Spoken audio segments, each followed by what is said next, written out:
Продолжуваме понатаму со нашата денешна емисија. Време е за вториот разговор. Со мене во студиото е докторката Миријана Бабамова од Сдруженијето Борка.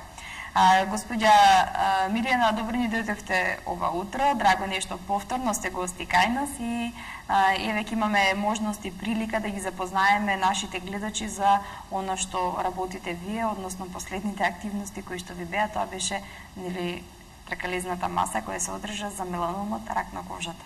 Да, ви благодарам за поканата. Се надевам дека и понатаму ќе соработуваме и во иднина, бидејќи имаме и многу активности и кампањи кои што следат преку целата година, така да конкретно за ова што спомнавте, последната активност ни беше кампањата за подигање на свеста кај населението за меланомот. Меланомот представува кожен рак. По тој повод на 14 мај при клиниката за пластична и реконструктивна хирургија во библиотеката на клиниката се одржа тркалезна маса за методите за рана диагностика, превенција и третман на меланомот на кожниот рак. Кожниот рак во последниве години е во пораст, како и сите типови на карциноми, така да според Глобокан, истражувачката агенција за податоци од областа на карциномот при Светската здравствена организација, бројот на новодиагностицирани случаи од рак на кожа или меланом е 174 новодиагностицирани случаи на годишно ниво во Македонија.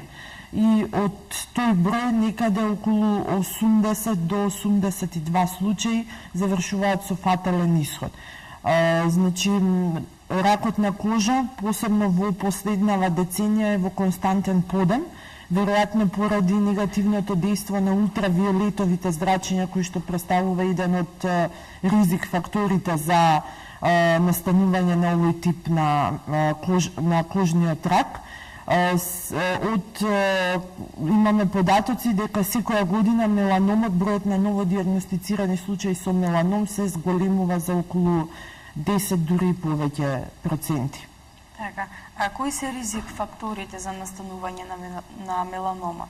Главен ризик фактор за настанување на меланомот е ултравиолетовото зрачење.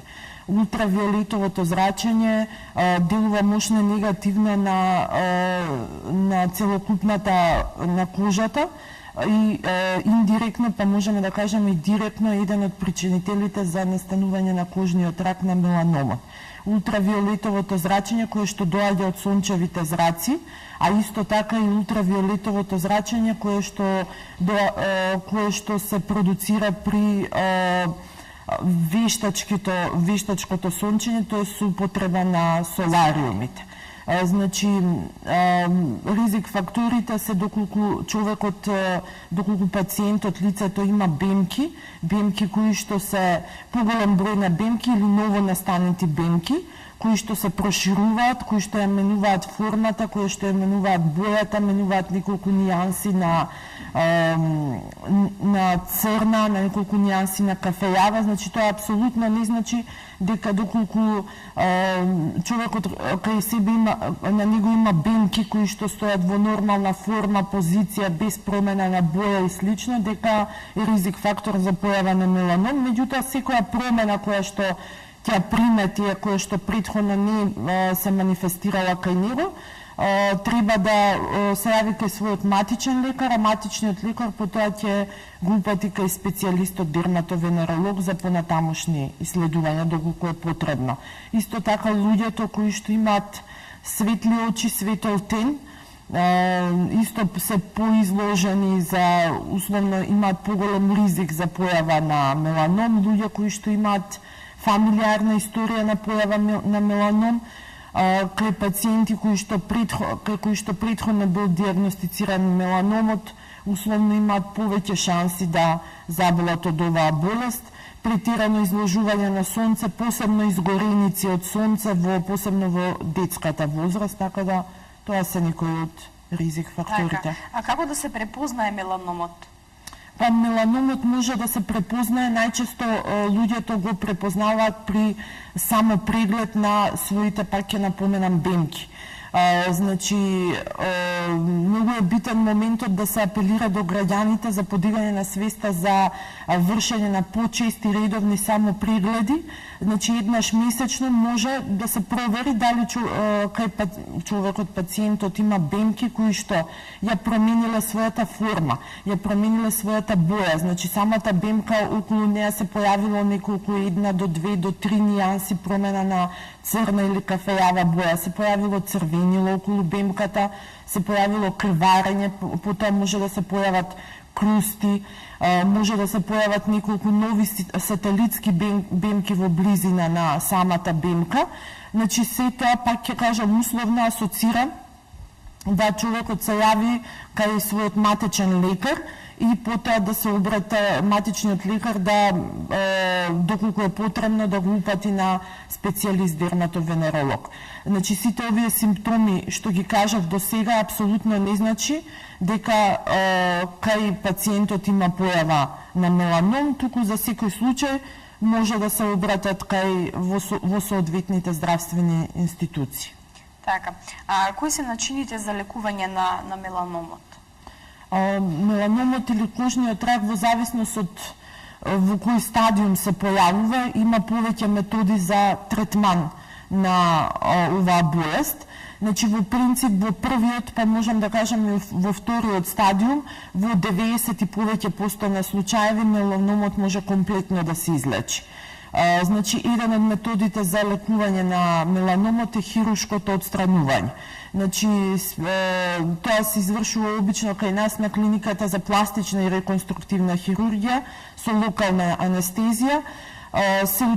Се отстранува, значи, тој дел каде што кој што е зафатен со меланомот. Доколку се работи за втор, за трет, за четврт стадиум, понатаму и доколку од меланомот понатаму се појавиле метастази или проширување на други делови од телото, тогаш се оди со хемотерапија, со зрачење, со цитохемотерапија, со имунотерапија, значи тоа се се соодветни методи кои што се за лекување, кои што се применуваат на институтите во Скопје и во Битола за радиотерапија и онкологија. И согласно препораките на специјалистот онколог, понатаму се третира меланомот. Меѓутоа, пак морам да напоменам дека во почетните стадиуми со хируршко отстранување и со хируршки третман, во принцип меланомот може да биде комплетно излечен. Така, меѓутоа да напоменеме нели дека доколку навреме се открие со само прегледот може полесно да се помине. Да, во секој случај, значи битен момент е пациентот да извршува редовен само преглед, без разлика дали спаѓа во некој од ризик факторите или не спаѓа. Сите пациенти, населението во Македонија не е ништо страшно доколку еднаш месечно се прегледаат сите бемки на телото. Во принцип, ќе кажам, кај жените најчесто бемки, овој тип на кожен рак се појавува на нозете, а кај мажите најчесто во најголем број случаеви се појавува на грбот. Така да доколку населението, луѓето не можат, например, од позади да се прегледат, може со огледало, значи комплетно можат еднаш месечно да го прегледат. Може да се најде начин. Да, може да се најде начин и време за да се спречи да не би доаѓало понатаму до фатални последици. Така. Ајде да кажеме и кои се превентивните мерки за заштита од меланомот. Превентивни мерки за заштита од меланомот е населението што помалци и што поретко да се изложува на сонце. Како што реков и на почеток, еден од главните ризик фактори за појава на овој кожен рак е ултравиолетовото зрачење. Ултравиолетовото зрачење во најголем број случаеви доаѓа преку, значи, со директно изложување на сонце, значи максимално избегнување на изложување на сончеви зраци.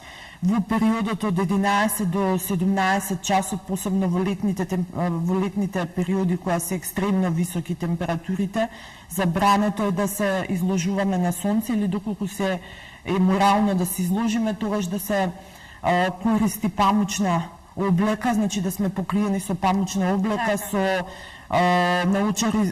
очила за сонце, со добра заштита и да напоменам обавезно во летните периоди да се користи на телото кое што е изложено на сонце заштитна крема со висок заштитен фактор, значи кај лицата со посветол тен заштитен фактор и над 30, заштитни кремите со заштитен фактор да бидат од фармацевски компании, од козметички куќи кои што се проверени и квалитетни, значи да не се употребуваат било какви креми од било кои условно да кажам производители.